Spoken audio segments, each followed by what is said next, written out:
Alhamdulillahilladzi an'ama 'alaina bi ni'matil iman wal islam. Wassalatu wassalamu ala sayyidina Muhammadin khairil anam. Ashhadu an la ilaha illallahul malikul quddusus salam. وأشهد أن سيدنا محمدا عبده ورسوله صاحب الشرف والاحترام. أما بعد فيا أيها الحاضرون في هذا المقام الشريف أوصي نفسي وإياكم بتقوى الله فقد فاز المتقون وأحثكم على طاعة الله ورسوله لعلكم ترحمون. أعوذ بالله السميع العليم من الشيطان الرجيم. إنما الصدقات للفقراء والمساكين والعاملين عليها والمؤلفة قلوبهم وفي الرقاب والغارمين وفي سبيل الله وابن السبيل فريضة من الله والله عليم حكيم. Hadirin jemaah Jumat rahimani Allah wa iyyakum ajma'in. Bersyukur kita kepada Allah Subhanahu wa taala. Hari ini adalah hari Jumat pertama kita keluar dari bulan suci Ramadan. Setelah kita melalui hari Idul Fitri pada hari Isnin tanggal 2 Mei 2022. Aid artinya kembali, Al-Fitri atau diambil dari kata Al-Futur artinya berbuka. Kembali berbuka bagi orang-orang yang berpuasa. Lebaran artinya khatam, selesai bagi orang yang berpuasa. Maka sejatinya Lebaran dan Idul Fitri sejatinya hanya khusus untuk orang-orang yang berpuasa. Kenapa? Karena itulah disebut hari di mana kita dikatakan sebagai orang yang seperti terlahir sebagaimana waktu bayi, dengan ditutup dengan zakatul fitri, yaitu penyucian jiwa karena kita kembali berbuka setelah bersusah payah, yaitu menunaikan perintah Allah untuk berpuasa dengan penuh ketakwaan dan merasa diawasi dan ketakutan hanya kepada Allah Subhanahu wa taala. Hadirin yang mulia rahimani Allah wa iyyakum ajma'in. Ketika kita mengeluarkan zakat, tentu tidak hanya di bulan suci Ramadan, kecuali zakat fitrah. Zakat fitrah istimewa dan spesial hanya untuk orang-orang yang berpuasa. Sedangkan zakat mal juga spesial hanya untuk orang-orang yang telah mencukupi nisab harta bendanya, dan ada juga yang harus mencukupi haul bagi harta bendanya. Lalu untuk siapakah orang-orang yang berhak menerima sedekah kita? Sedekah diambil dari kata tasdiq, yaitu masdar, artinya membenarkan. Dikeluarkannya harta kita dalam bentuk sedekah dikarenakan kita meyakini hati kita terhadap pahala yang disampaikan oleh Rasulullah dan ancaman yang disampaikan oleh Rasulullah sallallahu alaihi wasallam. Tidak sekedar mengeluarkan uang, tidak sekedar membelanjakan harta benda, tetapi kita mengeluarkan harta benda, beras dan seterusnya berdasarkan tasdiknya hati kita, membenarkannya hati kita terhadap pahala maupun ancaman dari Allah melalui Rasulullah sallallahu alaihi wasallam. Itulah disebut sedekah. Sedekah pada jenis hukumnya terbagi menjadi dua. Pertama yaitu sedekah wajib seperti zakat, kifarat, fidyah, nazar. Lalu yang kedua adalah sedekah sunnah seperti wakaf, hibah, hadiah dan seterusnya. Lalu untuk siapakah sesungguhnya sedekah tersebut? Allah Subhanahu wa taala menetapkannya, bukan menjelaskan, tetapi menetapkannya di dalam Al-Quran surat At-Taubah ayat 60. Allah katakan, innamas shadaqat, sesungguhnya aneka ragam jenis sedekah. Pertama, lil fuqara, adalah untuk hak bagi orang-orang fakir. Fakir diambil dari kata fakirun, artinya orang yang pecah gegernya, yaitu punggungnya pecah. Betapa beratnya dia menanggung kehidupan. Kebutuhannya 50.000, sehari dia hanya dapat 25.000, bahkan seringkali tidak mendapatkan duit dalam hari itu, sehingga itulah disebut fakir. Yang kedua adalah wal masakin, orang-orang miskin, orang yang serba pas-pasan. Jika hari ini tidak bekerja, maka besok untuk makan dia harus berhutang. Itulah miskin. Kebutuhannya 50.000, dia bekerja berpenghasilan 50.000, lalu dia suatu hari sakit, maka dia harus menutupi kebutuhan harian hidupnya dengan cara berhutang. Itulah miskin. Lalu yang ketiga, yaitu amil, orang yang mengatur zakat. Tentu orang-orang yang mengatur zakat adalah orang-orang yang berpengetahuan dan penuh kebijaksanaan, sehingga tidak sampai mengambil hak orang fakir maupun orang miskin dan hak-hak lain yang bersifat sangat penting dibandingkan dirinya. Apalagi orang Indonesia yang selalu suka bergotong royong dan berazaskan saling bantu-membantu dalam kebaikan.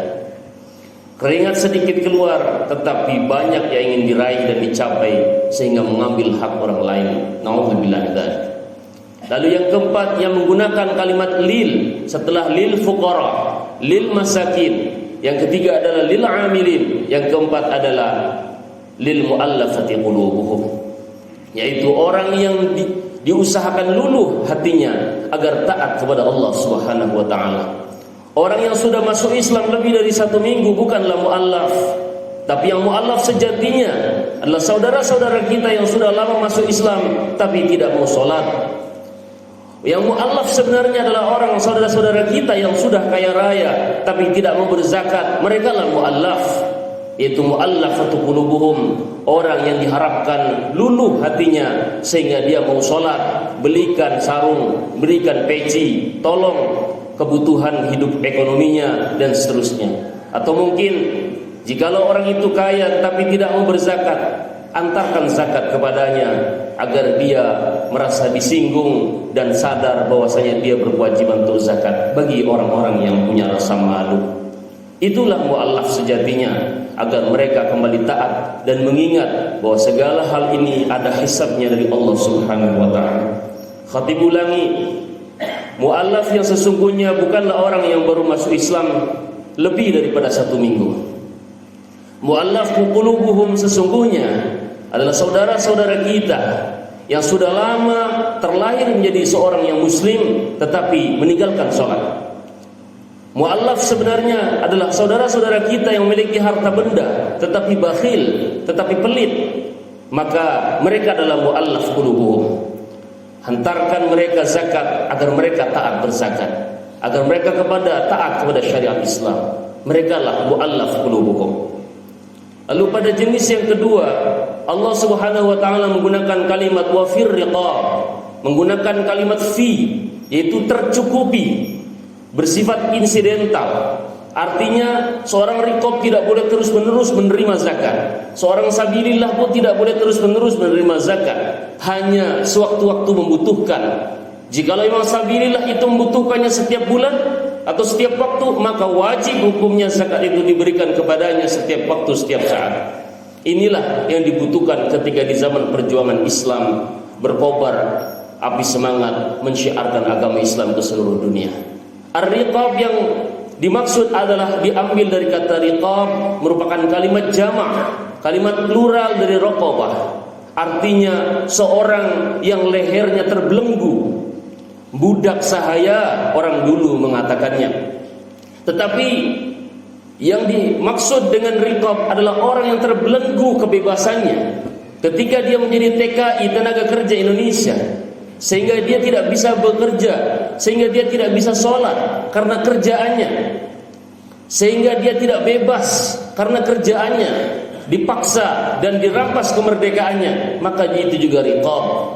Seperti para tahanan pidana, mereka tidak lagi bisa mencari nafkah untuk anak istrinya, sedangkan mereka sudah bertaubat dan sedang menjalani masa hukuman karena perbuatan dosa di dunia yang mereka lakukan. Mereka juga adalah riqab, orang yang dirampas kemerdekaannya sementara oleh peraturan perundang-undangan Republik Indonesia. Mereka perlu mendapatkan bagian dari zakat atas nama riqab. Berapa banyak budak-budak sahaya yang diambil, dirampas kemerdekaannya di hutan Riau, di hutan Sumatera, di Batam, di Bali, di Jakarta, tapi tidak sedikit pun dibahas oleh para pengelola zakat di Indonesia. Lalu yang selanjutnya adalah wal gharimin, orang-orang yang punya hutang. Saudara kita, tetangga kita yang punya hutang untuk mencukupi kebutuhan hariannya, untuk mencukupi kebutuhan dakwahnya, mendidik putra-putri kita, untuk membangun TPA, membangun pondok pesantren, membangun masjid, dia punya hutang piutang, maka dia berhak untuk menerima atas nama gharim, orang yang hutang untuk keperluan pribadi maupun untuk kepentingan agama. Ini jarang terbahas, bahkan tidak pernah dialokasikan sama sekali. Lalu selanjutnya adalah wa fi sabilillah, orang yang sedang berjuang di jalan Allah Subhanahu wa taala, baik itu berperang dengan fisik maupun dengan cara mengajarkan ilmu agama ataupun sedang dalam proses belajar ilmu agama. Karena Nabi sallallahu alaihi wasallam bersabda, "Man kharaja min baitihi fi talabil ilmi." Barang siapa yang keluar dari rumahnya untuk keperluan mencari ilmu, maka fahuwa fi sabilillah hatta yarji'a, maka dia statusnya adalah sabilillah sampai dia kembali ke rumahnya. Hadis riwayat Tirmidzi diriwayatkan oleh Sayyidina Hasan bin Ali bin Abi Thalib karramallahu wajhah. Lalu selanjutnya yang terakhir adalah wabnis sabil, seorang musafir karena untuk silaturahmi lebaran, atau musafir untuk menuntut ilmu, atau musafir dakwah, musafir lain yang kehabisan uang, maka sudah sepatutnya badan pengelola harta zakat mengalokasikan, yaitu dari 8 asnaf, 8 bagian itu dipersiapkan ketika mereka mampir membutuhkan dana insidental, dana yang tiba-tiba mereka harus butuhkan ketika dalam perjalanan musafir sebagai orang yang bersilaturahmi atau orang yang sedang menuntut ilmu dan seterusnya. Hadirin yang mulia rahimani Allah wa iyyakum ajma'in, itu semua merupakan fardhatan minallah, ketetapan dari Allah Subhanahu wa taala. Wallahu alimun hakim, Allah Maha tahu lagi bijaksana. Maka kita dilarang untuk sok tahu dan sok bijaksana di dalam membagikan harta zakat, karena zakat adalah bagian dari ibadah mahdhah, ibadah yang semua tata caranya harus mengikuti petunjuk Allah dan mengikuti pelaksanaan sebagaimana yang Rasul contohkan. Sebagaimana sholat adalah ibadah mahdhah, kita tidak boleh bersedekap kecuali sebagaimana tuntunan Rasulullah. Kita tidak boleh membaca sesuatu di dalam sholat kecuali sesuai dengan tuntunan dari Rasulullah SAW. Begitu juga zakat adalah ibadah mahdhah, penerimanya dan siapa yang diwajibkannya adalah orang-orang yang sudah ditetapkan oleh Allah dan Rasulnya. Sebagai penutup khutbah hari ini, maka perlu khatib mengingatkan pada diri khatib dan juga kepada segenap kaum muslimin rahimani Allah wa iyyakum ajma'in, betapa melimpahnya sumber daya alam yang Allah berikan kepada kita. Ada yang panen jagung berpuluh-puluh ton, ada yang panen singkong ratusan ton bahkan puluhan ton, tapi tidak terdengar pada sebagian besar. Mungkin ada sebagian kecil, tapi sebagian besar lupa akan zakat. Lupa bahwa segala hal yang bisa dimakan, segala hal yang bisa mikuati itu diwajibkan atas panen itu zakat, sebagaimana diwajibkan atas korma, sebagaimana diwajibkan atas gandum, sebagaimana diwajibkan atas padi dan makanan-makanan yang mikuati sesuai dengan kebiasaan suatu kaum. Barakallahu li wa lakum fil Qur'anil azim, wa nafa'ni wa iyyakum mimma fihi minal ayati wadh-dhikril hakim, wa taqabbalallahu minni wa minkum tilawatahu innahu huwas samii'ul 'aliim.